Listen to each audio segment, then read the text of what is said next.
Whew! Grabe mga kababayan, pang Guinness World Record po ang suporta ng mga tao kay PRRD para sa kanyang birthday kahapon. At first time po sa ating kasaysayan mga kababayan na nag-celebrate ang buong mundo buong mundo ng birthday para sa isang tao. Umpisahan po natin sa Davao City mga kababayan umabot sa lampas 300,000 katao mga kababayan ang dumalo kinagabihan. At alam nyo ba ang anong twisting ng media? News blackout ang mainstream media mga kababayan At nagbalita sila mga kababayan yung maaga-aga pa at ang sabi 8,000 lang daw. 8,000 ba yan? Punuan yan mga kababayan hanggang doon sa dulo. At nag-peak ang dami ng tao mga kababayan na aabot ng lampas 300,000. At hindi lang po sa Davao City mga kababayan dahil sinelebrate din ang birthday ni Tatay Digong sa buong mundo. Tingnan nyo, Tagum City, Ipil, Zamboanga, Zibugay, Belfast, North Ireland, UK. Mga kababayan natin sa Ontario, Canada, sa North Carolina, sabay-sabay po mga kababayan, nag-celebrate ng birthday ni Tatay Digong. Sa Perth, Australia, Tokyo, Japan, Bradenton, Florida, sa Liwasan Bonifacio mga kababayan, Metro Manila, Nasipit, Agusan del Norte, sa Edinburgh, Scotland, San Agustin, Surigao del Sur, Adelaide, Australia, Pigcawayan, North Cotabato, Las Vegas, Nevada, Aurora, Zamboanga del Sur, sa Marawi, Florida, USA, Kidapawan, Queensland, Australia, sa Brunei, sa Hagna, Bohol, Tagbilaran, Bohol, Surala, South Cotabato, Copenhagen, Denmark, Maramag, Bukidnon, sa Lytton, Australia, St. John, Canada, sa Mindiola, sa Maynila. At pinaalis pa sila mga kababayan dyan sa Mindiola. Sa The Hague, Netherlands of course, Butuan City, Arakan, North Cotabato, Junebin, New Zealand, Antique, Tandag City, Tibuli, South Cotabato, Hanoi, Vietnam, Bangkok, Thailand, Batangas, sa Morton, Capiz, Negros, Bahrain, Dinagat Islands, Hilongos, Leyte, sa Finland, Siargao, Katiil, Davao Oriental, Santo Tomas, Davao del Norte, Calbayog, Iloilo, Vietnam, Winnipeg, Canada, Sultan Kudarat, Caguait, Surigao del Sur, Papua New Guinea, Clark, Pampanga, Abayog, Leyte, Mandawi, Cebu, Melbourne, Australia, Zamboanga City. May cake pa. Sa Halifax, Canada, Ottawa, Canada, Prosperidad, Agusan del Sur, Las Vegas, Isulan, Sultan Kudarat, Tangob, Misamis. Kahit umulan mga kababayan, andun pa rin sila.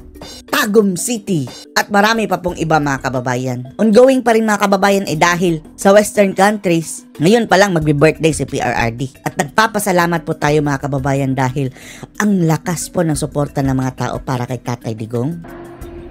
Eto mga kababayan, kinantahan ng mga kababayan ni PRRD, ng mga Davaoeños si PRRD mga kababayan. Yung iba dyan mga kababayan, umaga pa lang. Hanggang hating gabi. Grabe ang suporta ng mga tao. Hindi nyo akalain na para ito sa isang tao lang mga kababayan. Eto ang sinasabi ni Baste mga kababayan na kailanman hindi magkakaroon si BBM ng ganyan. Yung genuine na pagmamahal ng tao.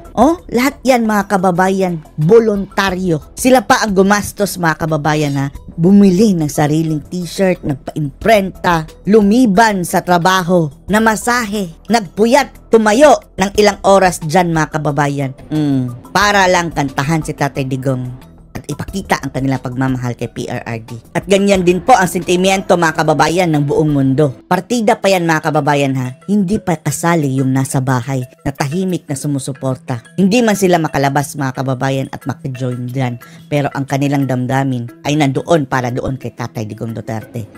Ang maitutulong lang po ninyo mga kababayan, yung nasa bahay, i-share ninyo yung tungkol dito mga kababayan, yung suporta ng mga tao kay Tatay Duterte dahil hindi na tayo aasa sa mainstream media dahil tinitwist nila mga kababayan. Grabe. Nakakakilabot mga kababayan. Actually, hindi ito happy birthday para kay PRRD. It's a sad birthday para sa kanya mga kababayan. Pero sabi ni Sara Duterte, pinadala na daw niya ito mga kababayan yung mga kababayan ni PRRD na mga Davaoenyo, pinakita niya kung gaano kalakas ang suporta. Sana matuwa nito si PRRD mga kababayan. Happy birthday, tatay. Sobrang dami rin po ang tao sa Cotabato mga kababayan, Cotabato City at mga lugar sa Cotabato Province. Sa makatuwid mga kababayan, mayroon pang ang lugar sa North Cotabato mga kababayan na nagpa-fireworks para kay Tatay Digong. Oh, sosyal. Ang daming tao mga kababayan. Oh, ang daming tao. Ang daming nagmamahal kay Tatay Digong. Oh, yung iba mga kababayan nagpalitsyon pa, naghanda talaga, bumili ng cake para kay Tatay Duterte. Gumastos pa mga kababayan. At mayroon pa isang video, mga kababayan, marami pa po tayong mga lugar na hindi na isali ha, dahil sobrang dami talaga mga kababayan. Kung ano lang ang nakuha natin doon sa na post sa Facebook, hindi natin nasali ang lahat dahil sobrang dami. At mayroon pong video mga kababayan na kinantahan si PRRD ng happy birthday ng mga taga Kidapawan City, North Cotabato. Oh?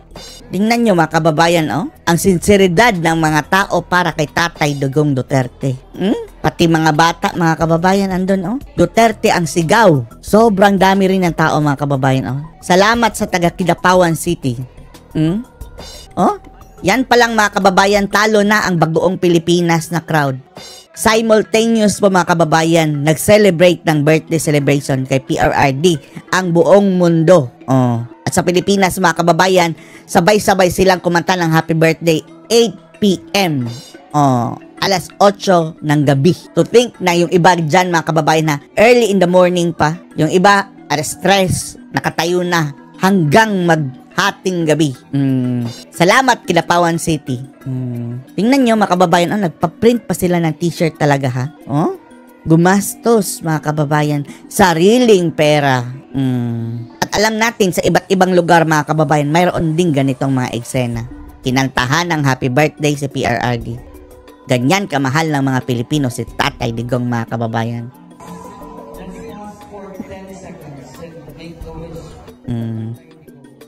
Make a wish for Tatay Digong. Sana makauwi na si Tatay Digong as soon as possible.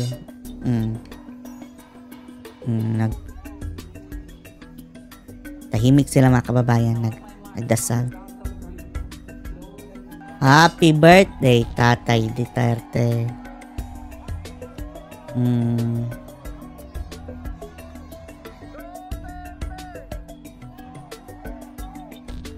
Duterte, bring him home.